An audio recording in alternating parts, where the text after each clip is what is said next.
Hello दोस्तों, आज हम आपको एफआईआर के बारे में बताने जा रहे हैं। First information report. एफआईआर का पूरा मतलब है फर्स्ट इन्फॉर्मेशन रिपोर्ट, जिसे हम हिंदी में प्रथम सूचना रिपोर्ट के नाम से जानते हैं। और किसी अपराध की सूचना संबंधित पुलिस विभाग को देने के लिए सबसे पहला कदम यही होता है, हमें उसके लिए प्राथमिक दर्ज करानी होती है।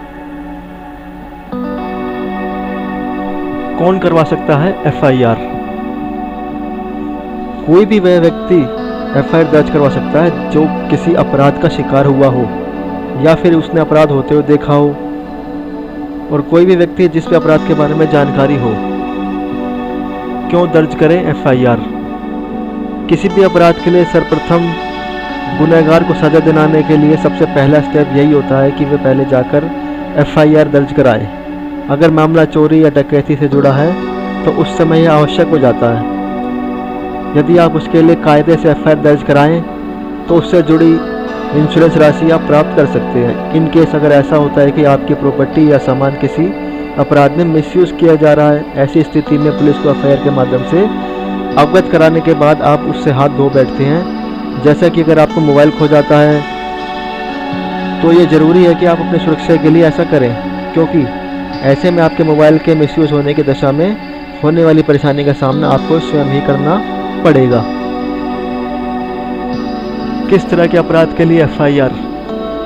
पुलिस ऐसे अपराधों के लिए एफआईआर दर्ज करती है जो पहली नज़र में संज्ञेय हो और उसमें बिना किसी वारंट के अपराधी को गिरफ्तार कर सकती है। उदाहरण के लिए ये अपराध इस श्रेणी में आते हैं जैसे कि हत्या, बलात्कार, चोरी और किसी पर हमला आदि। इन मामलों में पुलिस बिना किसी वारंट के अपराधी को गिरफ्तार कर सकती है। ऐसे मामले जो श्रेणी में नहीं आते जैसे कि दूसरा विवाह, मानहानि, इन मामलों में पुलिस बिना वह किसी वारंट के किसी को गिरफ्तार नहीं कर सकती, इसलिए एफआईआर भी दर्ज नहीं करती है और न्यायिक मजिस्ट्रेट के पास शिकायत को भेजी जाती है आगे की कार्रवाई के लिए। कब किया जाता है एफआईआर? घटना या अपराध के तुरंत बाद जितना कम समय लग सके उसमें एफआईआर दर्ज करवाएं। और अगर इसमें देरी होती है तो आपको पर्याप्त स्पष्टीकरण भी देना होगा कि इतनी देरी से एफआईआर दर्ज क्यों करवाई गई है। संदेह के दायरे में भी आ सकते हैं। कुछ सर्वेक्षण भी माने जाते हैं कि ऐसे केसों में कहानी मनगढ़ंत या जानबूझकर की गई है, ऐसी साजिश भी हो सकती है। कहाँ दर्ज करवा सकते हैं एफआईआर? वैसे तो इन जनरल एफआईआर अपराध घटनास्थल के दायरे में आने वाले पुलिस स्टेशन, पुलिस थाने में दर्ज करवाई जा सकती है, लेकिन आपातकालीन या इमरजेंसी की स्थिति होती है तो किसी की नज़दीकी पुलिस स्टेशन में एफआईआर दर्ज करवा देनी चाहिए। उसके बाद किसी थाना अधिकारी से उससे संबंधित क्षेत्र के कार्रवाई के लिए स्थानांतरित भी करा सकते हैं। जैसा कि हम दूसरे क्षेत्र में एफआईआर लिखवाते हैं तो उसको अपने क्षेत्र में ट्रांसफ़र भी करवा सकते हैं। साथ ही हमेशा ज़रूरी नहीं है कि आपको व्यक्तिगत या पर्सनली थाने में जाकर एफआईआर दर्ज करवानी होती है। आपातकाल की स्थिति में कोई भी व्यक्ति जाकर ईमेल से, फ़ोन कॉल के माध्यम से एफआईआर दर्ज करवा सकता है। कैसे करवाएं एफआईआर? एफआईआर दर्ज कराते समय अपराध होने की तिथि, घटनास्थल का ब्यौरा, जैसे भी जो भी पुलिस थाना अधिकारी जो पूछता है उसके संबंधित बातें बतानी पड़ती हैं विधिवत। और उसके अलावा आपको अगर अपराधियों की पहचान है तो उससे संबंधित चिन्ह भी एफआईआर में लिखवा सकते हैं। एक बार एफआईआर रजिस्टर में हो लिख जाने के बाद उसकी एक प्रति प्राप्त करना ना भूलें। ऐसा करना बहुत ज़रूरी होता है। उस पर अंकित आपका एफआईआर नंबर है जो आपको फ्यूचर रेफरेंस के बारे में आपको संभाल कर रखना चाहिए। पुलिस क्या करती है इसके बाद? एफआईआर दर्ज होने के बाद एक आदर्श स्थिति में पुलिस ये करती है कि वो जितना जल्दी हो सके केस की जांच पड़ताल करती है और सभी गवाहों के बयान ले लेती है। सारे गवाहों के एफआईआर अर्थात फाइनल रिपोर्ट तैयार करती है।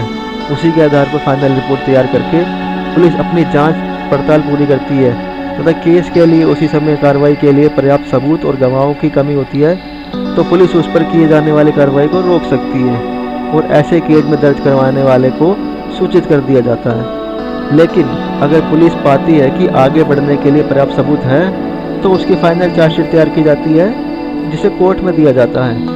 उसके बाद इसका ट्रायल, अपराधी का ट्रायल शुरू होता है। नोट: अगर पुलिस आपकी शिकायत के लिए एफआईआर को नियमावली विरुद्ध दर्ज करने से मना कर देती है तो शिकायत लिखित में पुलिस सुप्रिटेंडेंट पुलिस अधीक्षक को दी जा सकती है। उसके अलावा आप कोर्ट में भी न्यायिक मजिस्ट्रेट को भी लिखित में दे सकते हैं अपनी शिकायत। इसके बाद न्यायिक मजिस्ट्रेट पुलिस को दिशा निर्देश देगा। हम अक्सर किसी भी अपराध में होने की स्थिति से ये करने से बचते हैं क्योंकि आपको लगता है कि मैं किसी बचड़े में क्यों पड़ूं।